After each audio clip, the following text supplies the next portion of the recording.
Why do we want to be protected from our good karmas? Partly because if we accept our good karmas, we have to take the bad also. And partly because heaven, pleasant though it is not final liberation, which is our aim, and it's just another attachment we have to free ourselves from. Right, yeah. I wouldn't disagree with that, And Shri Ganesha itself is the Omkara Swarupa, with the embodiment of the home. And Shri Ganesha was created, I would say, before everything, but since he's twice born, he was also, I would say, embodied when he was created again. Yeah. More or less.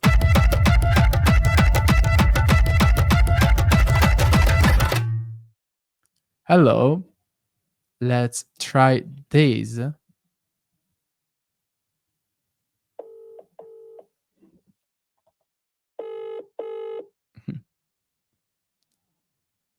Hello, Uncle. Hi, how's it going? It's going good. It's going really good. Thank you. Welcome back to Such Times. We've been trying to record this episode for, I don't know, this is like the fourth time that we do like a meeting. Let's go straight into it. And so, hello everyone, and welcome to a new episode of Sahaja Times. Today, we delve into a crucial topic: the Ganesha Atharva Sheersha. So while Sahaja Yoga encourages practicing with a heart-centered approach and discourages a purely ritualistic attitude, sometimes understanding the depth and sacredness of certain aspects can be challenging. To shed light on this matter, I've invited Uncle Chris Marlow from the UK, the author of the remarkable collection of 7 books titled Researches in Sahaja Yoga, with the first book dedicated to the Ganesha Atharva Sheersha. I'm thrilled to have him on this episode to share his insights and deepen our understanding of this important aspect of Sahaja Yoga. Welcome, Uncle Chris Marlow. Hi, thank you very much.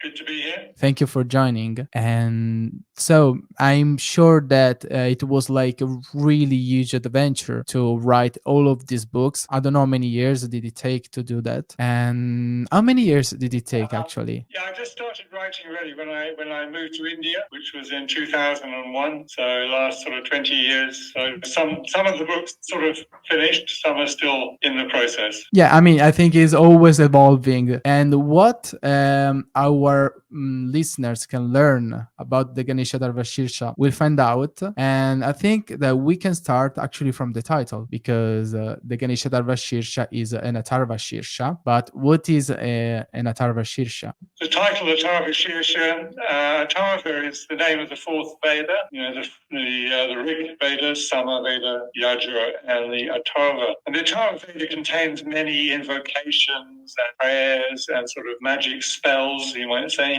So the word Atharva has come to mean an invocation or a prayer. And Sheersha means head.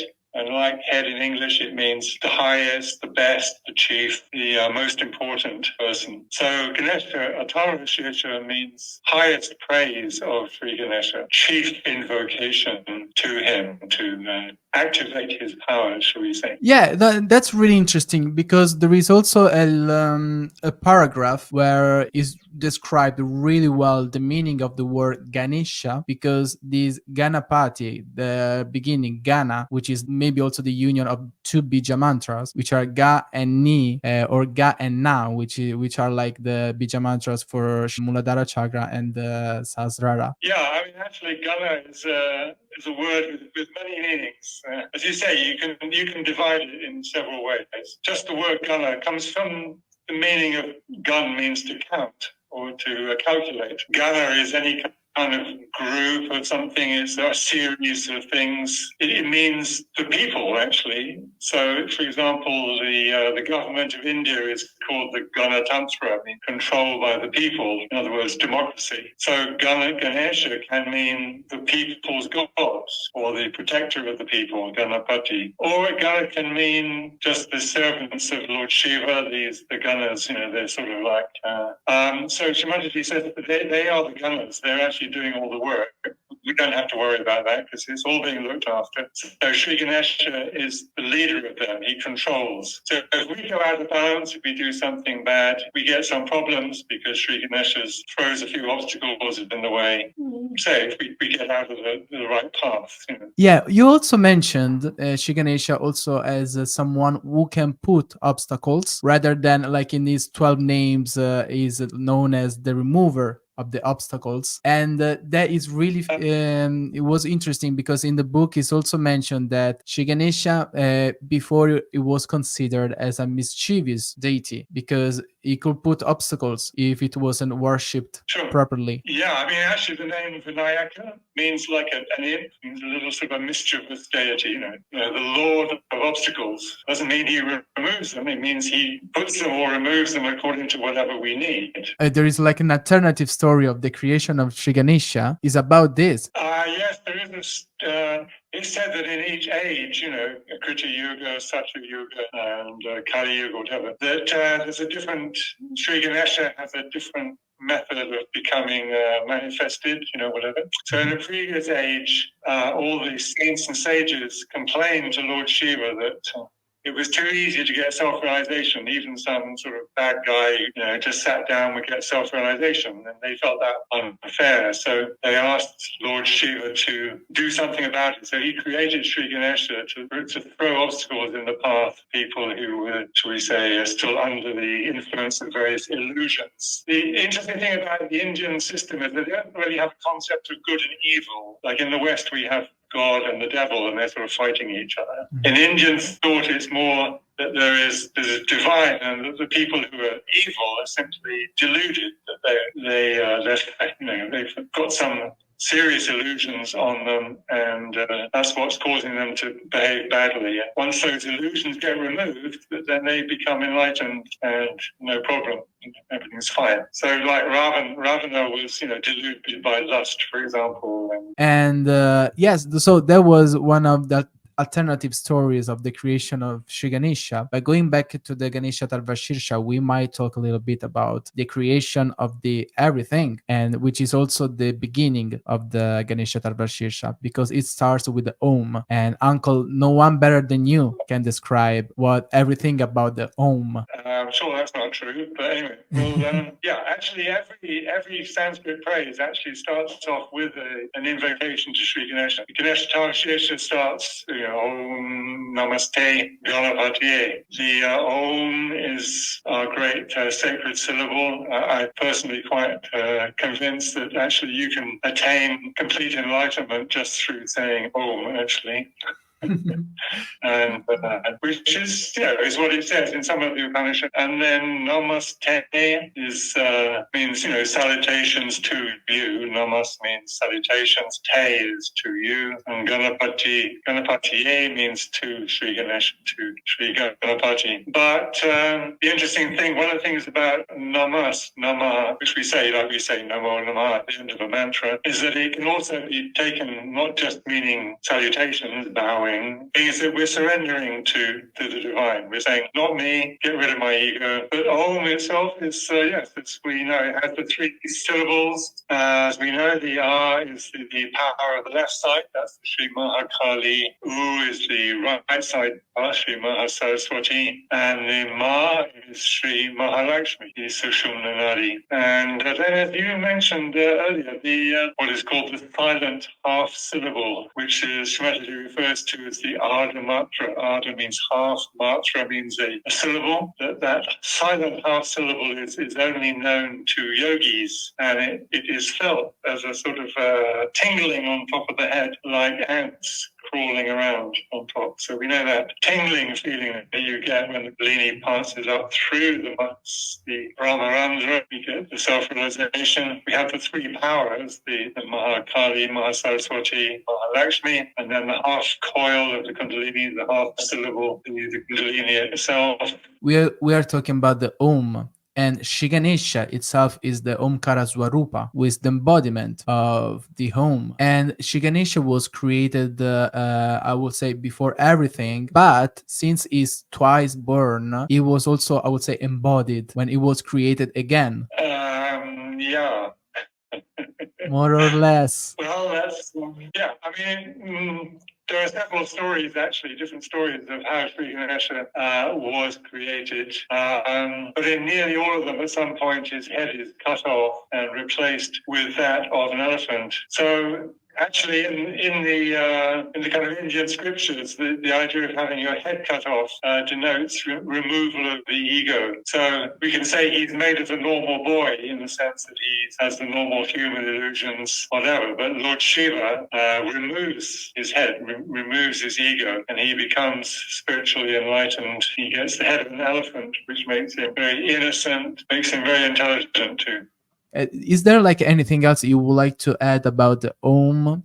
Maybe we can mention the three realms. Actually, in the Ganesha Atharva Sheersha, to understand many of the allusions in the praise, there's a few concepts which come up quite often, and one of them is the idea of three worlds, which is something mentioned a lot in Indian scriptures. And the three worlds are called Bhur, Bhuva, Swaha, and Bhura means the earth, Bhuva means the atmosphere or the sky, and Swaha means heaven. So these three worlds correspond with the three states of consciousness which we experience. We have waking consciousness, where we're connected with our senses and we experience the material world. Then we have the inner consciousness of the what's called the dreaming state. But we can be dreaming while we're awake too. I mean, we spend a lot of time actually lost in thought. So we may be awake, but we may not be very conscious of our surroundings if we're busy thinking. And then there's the heavenly state, is actually the deep sleep state.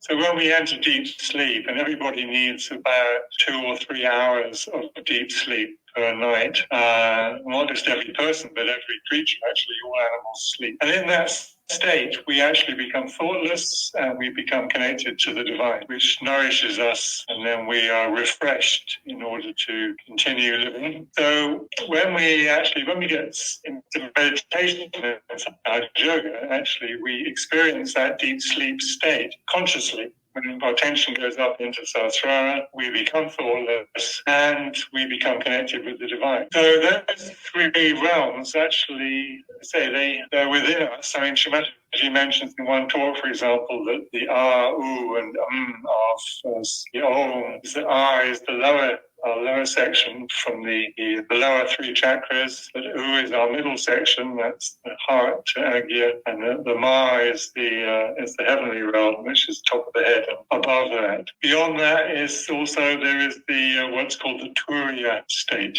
which means the fourth. And it's not a separate state of consciousness. It's actually just the pure witness consciousness, which witnesses the other three states, whether we're awake or dreaming or even in deep sleep.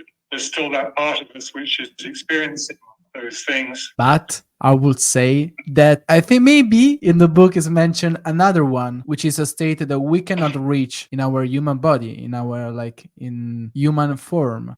Yeah, well, but there is also, what should we say, we're quite familiar with the idea of there being three forms of God, the creator, the sustainer, Shri Vishnu, the sustainer, and Lord Shiva as the destroyer. And in fact, I met a man once in a temple who said, we are seeking God. That's the generator, the operator, and the destroyer, G-O-D. I thought that was quite clever. But actually, in later thought, I mean, maybe within the last 1,000 years or so, they developed more into there being five functions of the divine. So there's the three functions we're aware of: creation, sustaining, and destruction. And these are actually controlled and balanced by a fourth power, which is called the Ishwara.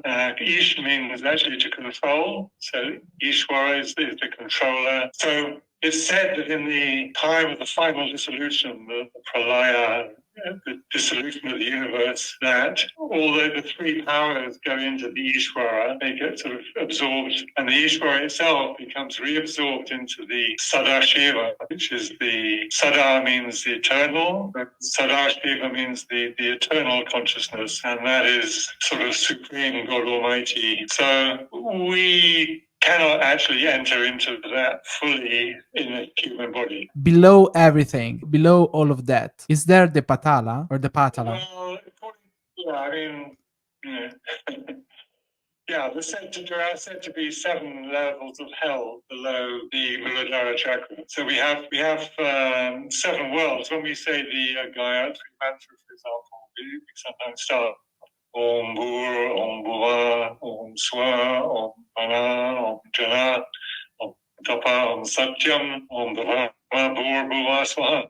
So those are the 7 worlds starting at Muladhara and going up. There are 7 levels of hell below the Muladhara, and normally those are kept closed off, which is good. But if you upset Shri Ganesha, if you do something very bad, and you can go down into those levels of hell. So you might think of them, for example, say you were feeling sort of suicidal or something. That would be definitely one level of hell, But I think as long as you keep your Sri Ganesha happy, you don't have to worry about those too much. And like I've really loved that in the book is mentioned that Shri Ganesha opens and closes the gates of hell, just as Lord Jesus controls the narrow gate kingdom of heaven at the Agya chakra. And so I mean, let's move on to the to the rest of the first verse. The first verse, well, I think we should mention that Ganesha Atharva Sheersha itself appears to be very much in 2 halves. The first half of it, which is verses 1 to 6, is very much a sort of general praise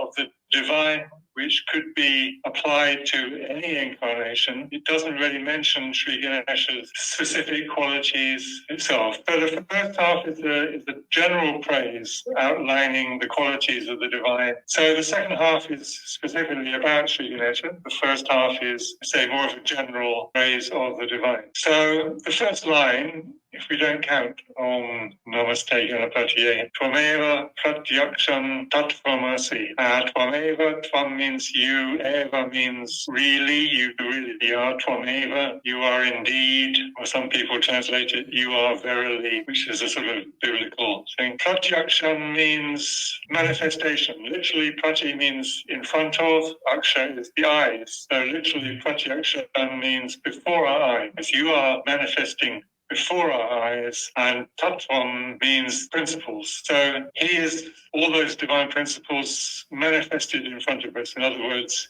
he's responsible for everything that we experience, which all stems from the supreme consciousness. The manifestations are created by Shri Ganesha. It's also possible to interpret it slightly differently, which is, in other words, you are the manifestations, and then you are the underlying principles. So you're saying he's both the manifestation and the principles behind creation. So the next few lines actually describe the 5 functions of God. It goes Tvameva Kevalam Paratasi. So Tvameva, we know, means you are indeed. Kevalam means alone, you solely, only you. Karta means the creator. So only you are the creator. Or you can actually be separated into kind of 2. So you are actually one. And then the third line is Tvameva Kevalam Paratasi. You are indeed, you alone are the destroyer. Those 3 functions there: creation, sustaining, and destruction. And then Tvameva Sarvam Kalvidam Brahmasi. So Sarvam means everything, all, but is actually used to denote the Ishvara, which we mentioned as the 4th power which controls and balances. So Tvameva Sarvam means you are everything, but implying you're the controller of everything. So you are everything, both this world of the senses and Brahman. Brahman means is the name of the formless, all-pervading consciousness. Okay, so then the 5th line, so the 5th function I say is we call it Sadashiva, the eternal consciousness. So that's expressed in the Ganesha Atharva Sheersha. It says from Sakshat Atmasi Nityam. So means you are. Sakshat Atmasi means self-realization. So Sakshat Atmasi, constantly manifesting the spirit, say, or you're constantly self-realized. Nityam means eternal or constant. It's really saying you're the Sadashiva. So that's the first verse. So it's describing those 5 functions of the divine. So then the next verse, it goes, Ritam Vachmi Satyam Vachmi. Vachmi is the first person singular present tense of Vach, to speak. That means I speak, I am saying. And ritam means the truth in terms of like, what's generally accepted, what's written down in the scriptures. And satyam means truth, but it means like truth in terms of what we experience as reality. Ritam vachmi, satyam vachmi can mean what I'm saying is true, both according to the scriptures and according to our experience of reality. Okay, so then the third verse, anyway, it starts off, ava tvam mum. It's just ava, it's short, ava. Ava tvam mum. So mum with a long A means me, and tvam is you. So it's asking Shri Ganesha to protect me. Right, then the next few names or words, actually, to fully understand them, you have to understand how the system works in India, which is normal people wouldn't know the Ganesha Atharva Sheersha by heart, and they would actually have some priest or some Brahmin or something to recite poems for them. So when it says Avatvam Avavaktaram, that which means protect, look after the speaker will be the person saying the praise. And then he'll say Avashrotaram, means the person listening. So, and then it says Avadhataram. Dhataram means the one who gives or offers the prayer. So that's the person paying for it. And then Avadhataram means the one performing it.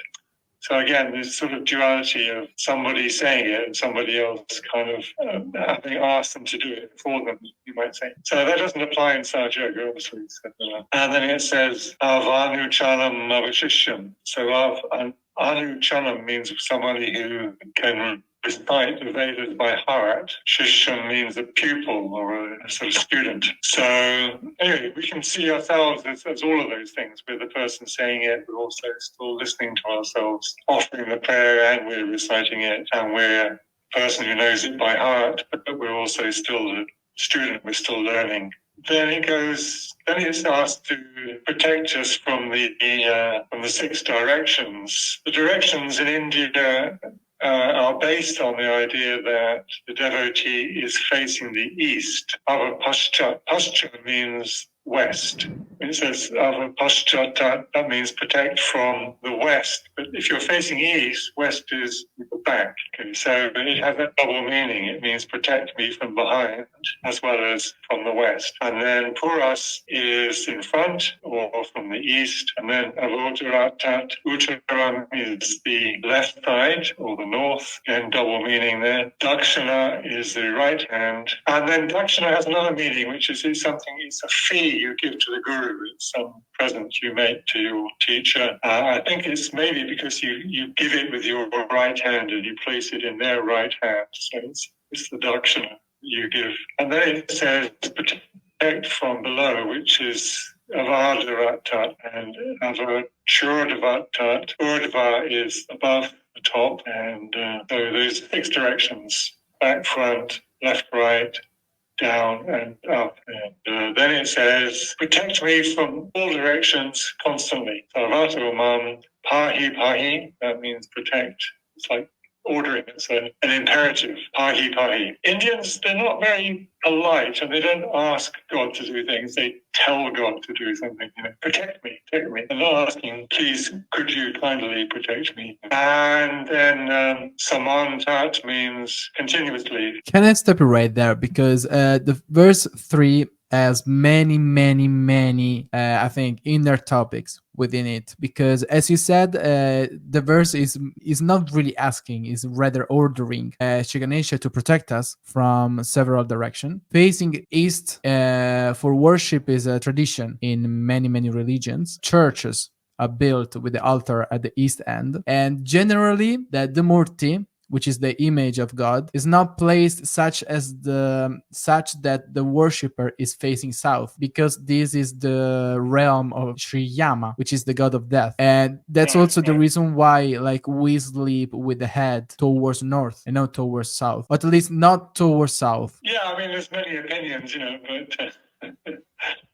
About this, is there like in Sahaj, is there a way that the altars or the hangars or any place where we go to celebrate the pujas should face to? Like, is there like a position for? Well, again, this is I've had a few discussions with people. Some people are very adamant that it really doesn't matter because it all just depends on, what's in your heart or something. Or where is mother's pictures, for example? Well, we did some experiments, for example, at the Dharmshala school, with the children facing in different directions. And, there was no doubt that facing north or east or northeast was the most powerful. But then when we were facing north, we were facing the Himalaya, these amazing mountains with this sacred lake behind. And Shrimataji once said that, the vibrations were just pouring out of these mountains. According to sort of Feng Shui, and the Indians have a version called Vastu Shastra, which means knowledge of building. But actually, yes, you should face sort of east or north or northeast for meditation. You also should be in your northeast corner of your house. But isn't this verse also telling us something else? There is not that physical, but it's also more like, Pashtat Puras, as the past and the future, what is behind us and what is before us. Guard me from evil both within me and from without, and defend me from my bad and good karmas. Which is like the alternative translation of this verse. Yeah, sure. Yeah, you can certainly see it that way. The direction we're heading is the future, and what's behind us is the past. And we could say what's on the left is our conditionings, and what's on the right is our ego. But here there is a thing that came up to my mind that I didn't fully understand, and I will mention the book because it says, why do we want to be protected from our good karmas? Partly because if we accept our good karmas, we have to take the bad also. And partly because heaven, pleasant though it is not final liberation, which is our aim. And it's just another attachment we have to free ourselves from. Right, yeah. I wouldn't disagree with that, Yes.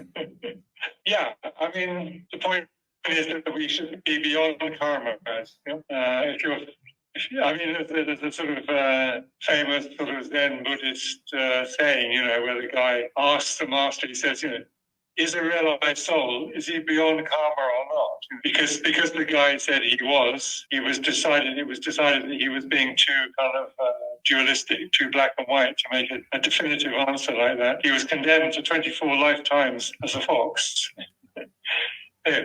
So the final answer was, is the realized soul beyond karma? And the answer is he's at one with the law of karma. So he can choose to go with it or not as he chooses.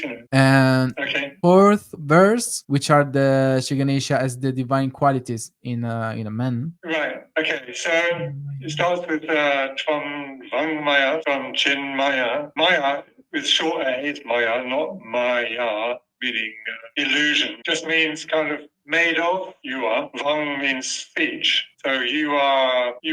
Speech is your quality. You could say. To me, it means that he is Sri Brahma and Saraswati, because Sri Brahma and Saraswati are known as the givers of speech, and they are the creators. They're the rulers of the lower three chakras. That. So in the West, we tend to think of creation as something good, destruction as something bad. But actually, in spiritual terms, what is being created? Well, the answer is only illusion, because the ultimate reality is always there. So actually, creation is creating illusion, and destruction is removing those illusions and therefore exposing the truth, which is what we're after, which is what we're seeking. So, in fact, creation is not a good thing, which is one of the reasons why we don't worship Sri Brahmadeva. They say there are only 3 temples in India out of all the thousands of temples here. So, we don't worship creation aspect because it's only creating illusions, and then Sri Vishnu is kind of sustaining those illusions, through our feelings, thoughts, emotions, memories, whatever, sustains that. But then Lord Shiva destroys, he removes the illusions, and that exposes the truth. That shows us the ultimate reality. So Tvam Vam Mayas, I would say, denotes the lower section of our being. Tvam Chin Maya, so Chin means consciousness. So again, Chin or Chitta is thought, is connected with the middle section. So it's saying your nature is speech, your nature is consciousness, and then it says from Anandamaya, and your nature is bliss. So that's the heavenly realm. From Brahma Maya, Brahma is the formless, all-pervading consciousness. That's the beyond the three gunas, beyond the three worlds. So then it's saying you are the Satchitananda, means that the fifth form of God, the supreme. And Adivityosi means without any second. He has no companion. There's no second kind of form of God. There's only one supreme God Almighty. In this part, in the fourth verse, in this part, it's also mentioned the significance of the cross, because we know that the evolution took place and the svastika became the cross. Well, yeah, there's a small sort of article about that at the end of the book, because Shri says, that the Amen is the evolved form of the Om, and then she mentions that this Christian cross is the evolved form of the swastika. The cross represents, you've got the vertical, which is the spiritual dimension, and then there's the horizontal, which is the mental direction. So when we're busy thinking, we're on a kind of two-dimensional sort of horizontal plane of sort of outgoing. Our thoughts are all come from our attachments, actually. I mean, it's like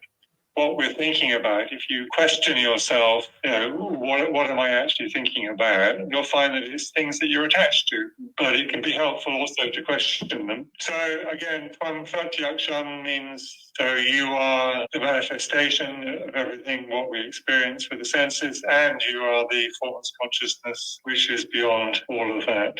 And then Tvam Gyanamayovi Gyanamayosi. My Sanskrit uncle is the worst. Yeah, okay. So Gyan is knowledge about something. It means you're all knowledge, both the spiritual knowledge, direct knowledge of the God. So it's also translated as you are all knowledge and understanding. Okay, so Sarvam means all, Jagat is the world, and Idam means this. Mm-hmm. So people, for some reason, they're saying everything quite nicely, and suddenly they go, Jagat-idam, squash it all up together. I'm not quite sure why. They're two separate words, Jagat-idam. So Sarvam Jagat-idam, this whole world, all this world, is born of you. Jagate means is born. Sarvam Jagat-idam, Tatas Tishtati. So Tishtati means is standing. So it's supported, it's sustained by you. So this whole world is dissolving into you, or in the dissolution. And then the fourth line is Sarvam Jagadidam Tvai Pratyeti, which means this whole prati means back, and then eti means going. So this whole world is actually returning, it's going back to you. In other words, it came out of the divine, and the whole point of it is to sort of turn around and face back to the divine. So the divine, again, is becoming conscious of itself. So then it's describing the five elements. And then it says, you are the four parts of speech. Tvam Chatvari Vakpadini. Those four parts of speech is quite subtle. It's given one or two talks about it. Where do our thoughts come from? Where do what we say, where does it all originate?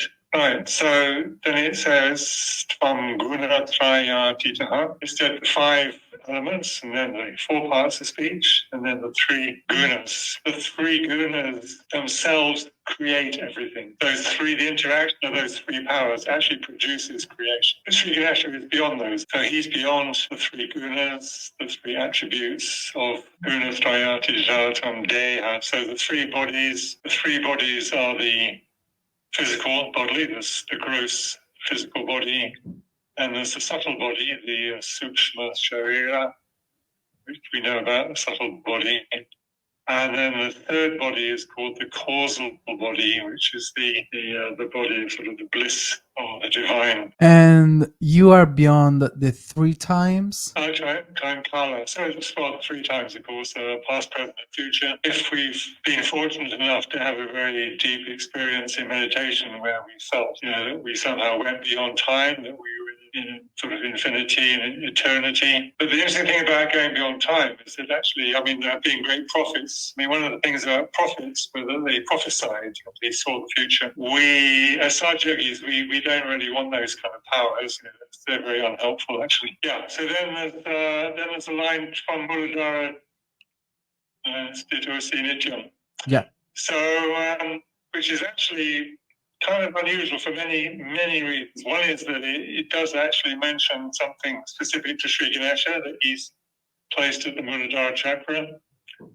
Whereas they say the rest of the first half of the Ganesha Atharva Sheersha doesn't mention anything specifically about Shri Ganesha. And it's also the only mention anywhere in the whole of the Ganesha Atharva Sheersha about what we might call Tantra, the notion, the idea of chakras and nadis and stuff. They're not mentioned anywhere else, but the Muladhara is mentioned there.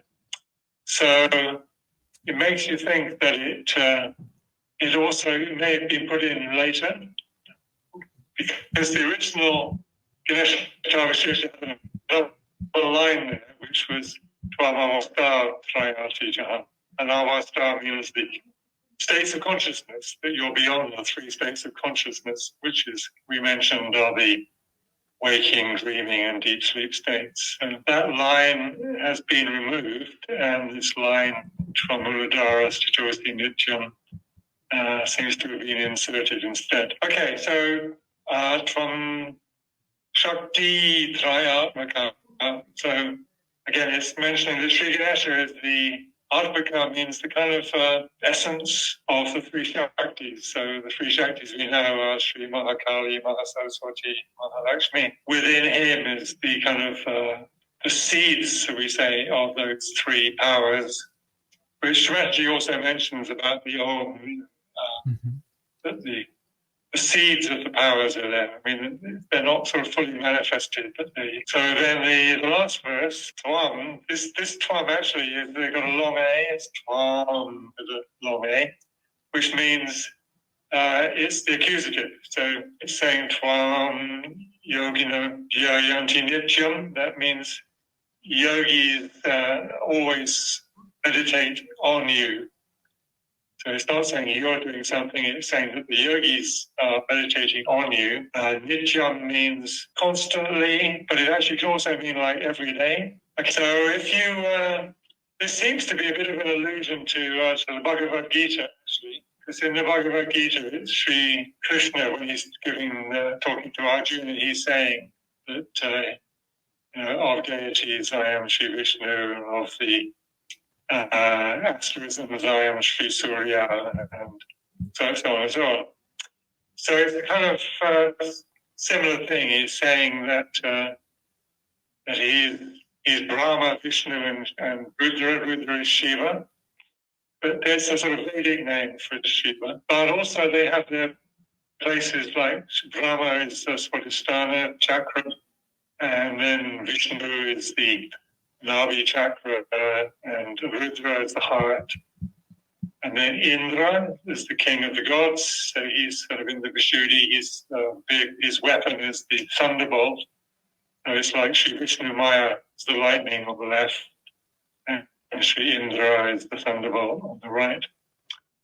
So he's Vishuddhi, and then Sri Agni. Agni is the god of fire. And actually, Agni and Agya Chakra, they don't come from the same root, actually. Control or command. But the quality of the Agya Chakra is tapas, which means, means renunciation, but it also means fire, actually. Tapas. Suryas is the sun, that's the chakra above the bindu.